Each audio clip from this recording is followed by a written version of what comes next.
কি আর আসবে পিকনিকে? আমি হ্যাঁ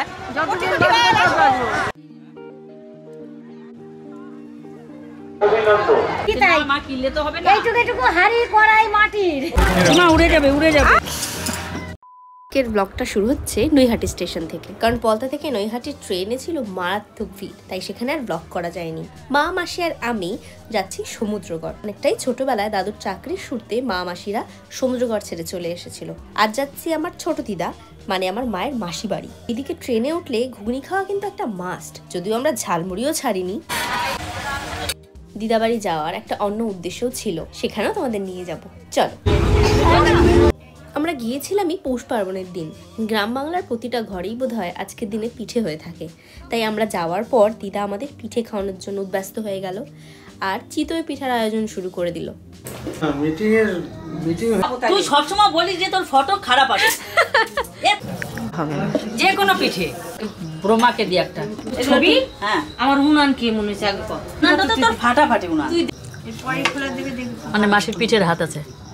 সবাই মিলে রাতে এত আড্ডা দিয়েছি যে সকালে উঠতেই সকলের হাল খারাপ, কিন্তু উঠতে তো হতোই, কারণ আমরা মিলে সবাই যাচ্ছি ভাতের মেলায়। শুনে আমারও অবাক লেগেছিল ঠিকই, কিন্তু এর জন্যই তো এখানে আসা। মা কিনলে তো হবে না। এইটুকু হাড়ি কড়াই মাটির, ওগুলো আমার হেভি ভালো লাগে। এমাম পয়সা নিয়ে নিস কিন্তু। দাদু বাড়ি এসেছিল বাজার করতে, আমার দুই দিদা কিন্তু আগেই মেলায় চলে গেছিল জায়গা রাখতে। এরপর আমরাও আমাদের জিনিসপত্র টোটোয় তুলে রওনা দিলাম। মন একটু চাপে পড়েছে। হাসি নাই কেন, কষ্ট হচ্ছে? বলছে শিরা পড়বে, ওই জন্য ডবল মেরেছে। কোথায় নেব? এখানে বসিয়ে নাও, বসিয়ে নিয়ে হালকা করে ধরে রাখো। আচ্ছা চলো। সবাই মিলে আড্ডা দিতে দিতে পৌঁছেও গেলাম মেলার মাঠে। ঢুকতেই দেখি যে যার মতো জায়গা দখল করে তোড়জোড়ও শুরু করে দিয়েছে, বরং আমরাই দেরি করে ফেলেছি বেশ অনেক। আর এই যে আমার দিদা আমাদের জন্য জায়গা দখল করেছে সারি বেঁধে। সকালের রান্না অনেকেই শুরু করে দিয়েছিল, কিন্তু আমরা তো দেরি করে পৌঁছেছি, তাই সকলেরই বেশ খিদে পেয়ে গেছিল। প্রথমেই গিয়ে শুরু হলো বাঙালির প্রিয় চা। ব্যাস, আমার এই ভাই তো এখনই ক্লান্ত, তখনকার মতো খিদেটা চাপা দিল। পরে সবাই মিলে ঠিক করলাম যে পরোটা বা লুচি কেনা হবে। রাধুনিকে দেখে রান্না সুন্দর হয়ে যাবে। রেল লাইনের ঠিক নিচে বসেছি, ট্রেন যাচ্ছে। সবাই তুমি রান্না করবে নাকি? চিকেন করবে বলেছে। আমি যাবো পরোটা খেতে। আমার ভাগ তোদের ওদিকে পড়ে গেছে, বেঁচে গেছি। এখানে সবাই কথা বলছে, কিন্তু একজন চুপ, কারণ সে সকাল সকাল বকা খেয়েছে। ওই যে আমার দিদা। সত্যি কি অদ্ভুত এই মেলা, তাই না? যেন একটা বিশাল অস্থায়ী সংসার। দুজন অপরিচিত পরিবার পাশাপাশি ভাত রান্না করছে, আর তার মধ্যে আমরাও একটা পরিবার। দোকানপাটও প্রচুর থাকায় আমরা তারপর চলে গেলাম পরোটার দোকানে। কয়েকটা ছোট বাচ্চা এসে মায়ের কাছে টাকা চাইতে, মা টাকা তো দিলই না, বরং ওদেরকে কিছু খাবার কিনে দিল। আমাদের দলেও কিন্তু কম লোক ছিল না, সবার জন্য পরোটা কিনে তারপর আমরা রওনা দিলাম আমাদের সেই ধরা জায়গায়। খাবার কিনে সবাই রওনা দিচ্ছিলামই, এমন সময় আমার চোখে পড়লো এদের। মাকে বললাম, মা দুটো কিনে দাও, আর মাও কেন জানি না হ্যাঁ বলে দিল। এইগুলোকে বলে জাভা স্প্যারো। ওরা দাম চেয়েছিল পিস বোধহয় 400, কিন্তু আমরা 700তেই বোধহয় দুটো পাখি নিয়েছিলাম। গিয়েছিলাম খাবার আনতে, নিয়ে আসলাম খাবারের সাথে পাখিও।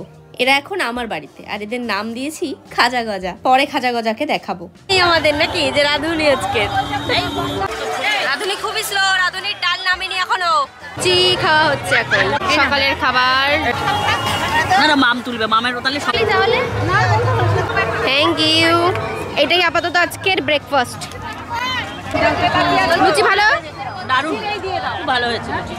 গরম গরম লুচি তরকারি, একটু শক্ত, আমার খেতে অসুবিধা হচ্ছে। ওই যে আমার দিদা লুচি দিচ্ছে, আর এই যে দিদা ঠুসকা লুচি। এই মেলায় নাকি আগে সবাই নিরামিষ খেত, কিন্তু এখন দিনের সাথে সাথে সেই রীতি নাকি চেঞ্জ হয়েছে। এই মেলার পিছনে লোকমুখে প্রচলিত যে কারণ, সেটা হলো এই পাশ দিয়ে বয়ে গেছে গঙ্গা, আর এই পথে প্রভু নিমাই যাওয়ার সময় এই স্থানে দাঁড়িয়ে নাকি অন্ন গ্রহণ করেছিলেন। সেই থেকেই মেলার প্রচলন।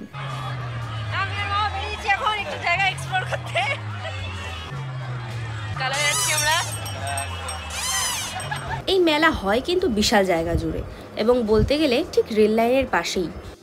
যাচ্ছি না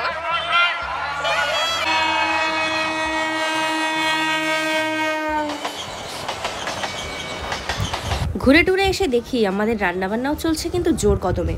আর অন্যদিকে মা মাসি তো ঝুড়ি কিনেই গাড়ি ভরবে বলে ঠিক করেছে। আমিও এই বয়সে এসে মাটির খেলনা বাটি কিনেছি, ভাবা যায়।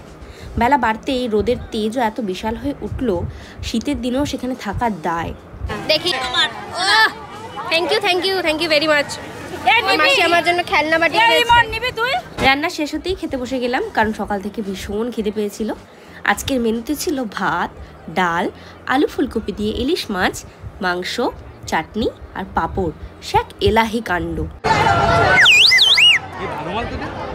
কেনাকাটা যেন আমাদের শেষই হচ্ছিল না। খাওয়া দাওয়া শেষ হতেই দেখি সবাই গোছগাছ শুরু করে দিয়েছে, এবার ফেরার পালা। কিন্তু আমরা যে কি করে এত জিনিস নিয়ে বেরোবো সেটাই ভাববার বিষয়। এই যে আমার মা মেলার মাঠ থেকে বোধহয় মেলাটাই তুলে নিয়ে যাচ্ছে, আর এই যে আমার দিদা একটু পোজও দিয়ে দিল সব ঝুড়ি নিয়ে। এইগুলো বয়ে এখন টোটোয় তুলতে হবে। তুমি কি আর এই পিকনিকে আসবে মাসি? না মানে দিদা আসবে তুমি কি আর আসবে এই পিকনিকে? আমি হ্যাঁ আসবে না, এই শেষ ইতিগত আর না। ইমন কি আর আসবে এই পিকনিকে? আসবে? আমার এমনি ব্যথা দেখ। I'm sorry. Is sheet. তবে আমার কিন্তু এই দিকটা একদম না পছন্দ। এরকম পাশ দিয়েছে একবার, আজকে পুরো চোখটা দুর্ঘটনা হবে তুই জানিস না। ব্যাস, মেলা সম্পর্কে সবার রিভিউ তো দেখা গেলই, কিন্তু যাওয়ার সময় সত্যি এত ভিড়ের মুখে পড়বো সেটা ভাবতে পারিনি। বাড়ি ফিরে এখন টানা ঘুম। দুই বোনে এখন আমাদের মুখে পিঠে দেবে, আমাদের এতদিন লালন পালন করে রেখেছে, জ্বালিয়ে খাচ্ছি আমরা 2 দিন ধরে দিদাকে। এখন আমাদের চরণে চা দিয়ে গেছে। তেলে ও দুটো কেন? আচ্ছা, বানানোর পদ্ধতিটা বল। বিজনেস নিয়ে মাসি বসেছে আমার, এত পোটলা চারিপাশে। হয়ে গেছে না, বয়স হচ্ছে আর কি। কে বলেছে তোর বয়স হয়েছে? ছবি, তোর বয়সের মেয়েরা এখনো বিয়ে করেন?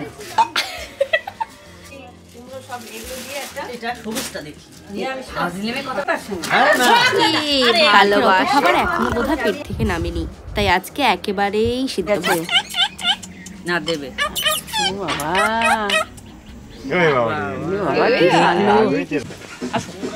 এইটুকু পাতা খেতে হেবি।